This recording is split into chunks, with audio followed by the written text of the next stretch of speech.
What's going on, folks? Hope you're well, hope you're blessed. I want to talk about something today that if you follow me across my social medias, specifically my Instagram and sometimes my TikTok, you will hear me often making reference to the reframes or the reframe that I bring in when it comes to conversations about the approach, the cognition that says, yeah, but it's not all men. Not all men, right? It's not all men that commit harm.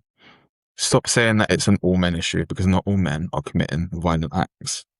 And I want to start off by actually saying, look, I understand that instinct and I actually understand the posture that is often enacted when, as men, we see some of the data and we see some of, or hear rather, some of the realities of male violence, specifically male violence against women and girls.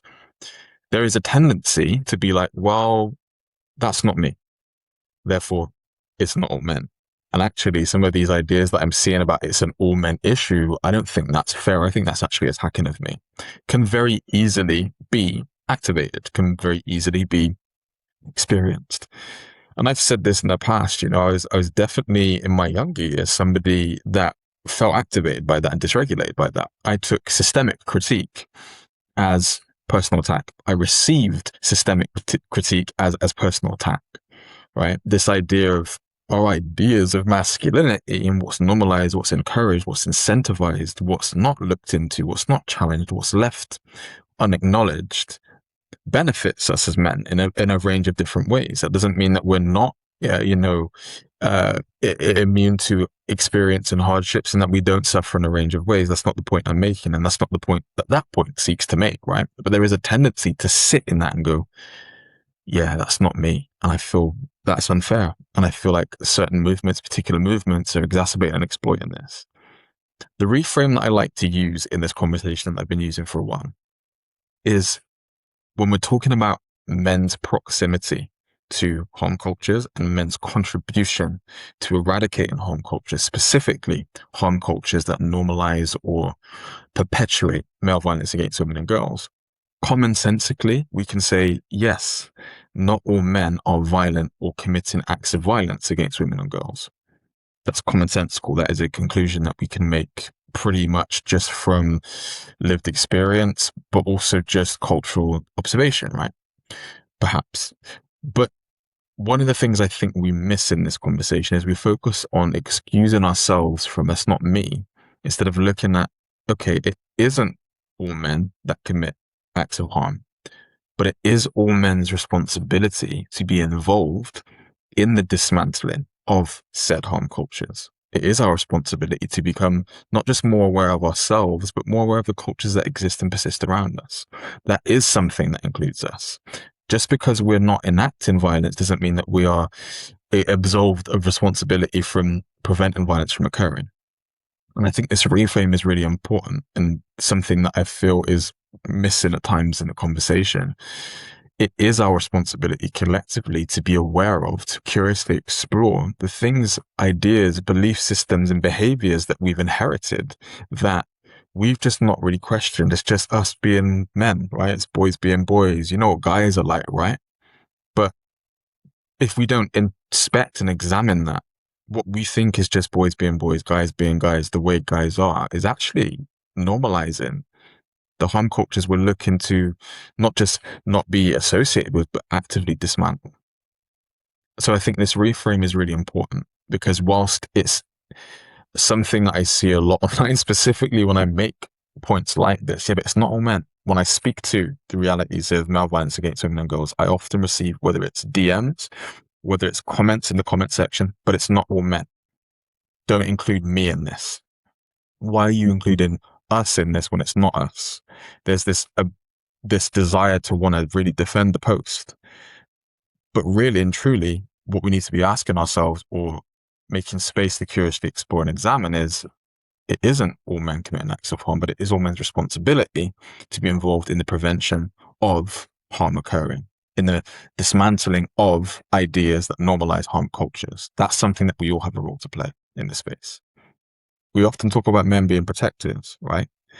But often when it comes to actually stepping into protective postures, we start implementing belief systems or responses like this. It's not all men, it's not me. Respectfully leave me out of it. And that's something to curiously explore and examine, and something that I encourage people in the comment sections when they do come up to curiously explore and examine too.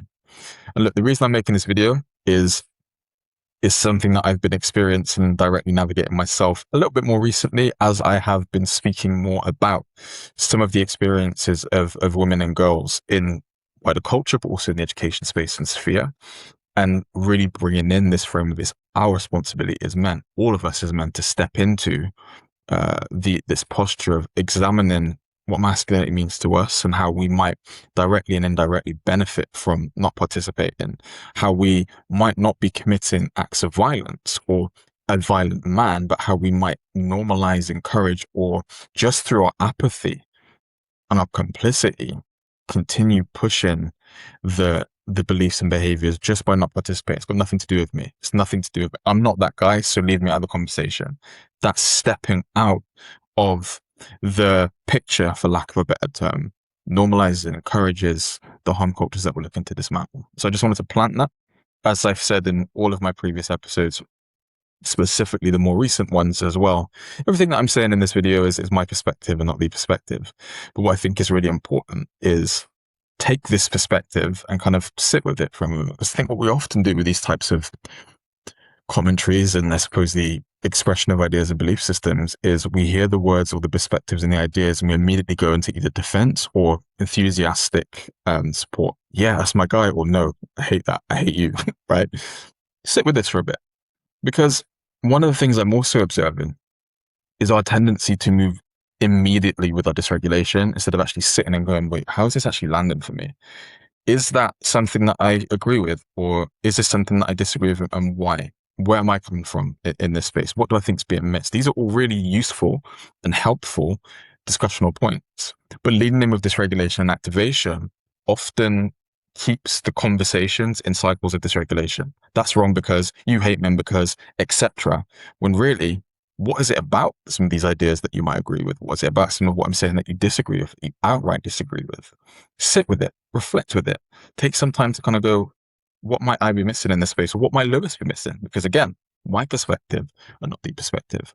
I suppose what I'm getting at with this is the more we are intentional with approaching conversations like this sensitively, proactively, and with as much of an effort and conscious awareness to approach it from a position of regulation, emotional regulation, that is, the more productive discourse can be and the more expansive our ideas can be as a result of that as well. So I'm going to leave this episode here.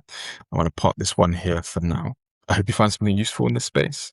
I hope you are well, particularly for educators tuning in. I hope you are resting and recovering and taking some time to just kind of, do you, for lack of a better term, right?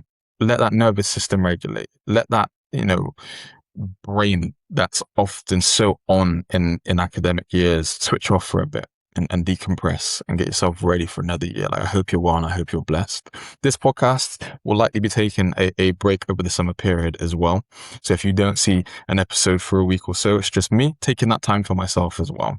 But this is my perspective, as I said, not the perspective. I hope you found this episode useful. And if this is your first time here, please feel free to check out some of the other episodes that I've done, whether you're tuning in on YouTube, whether you're tuning in on Spotify.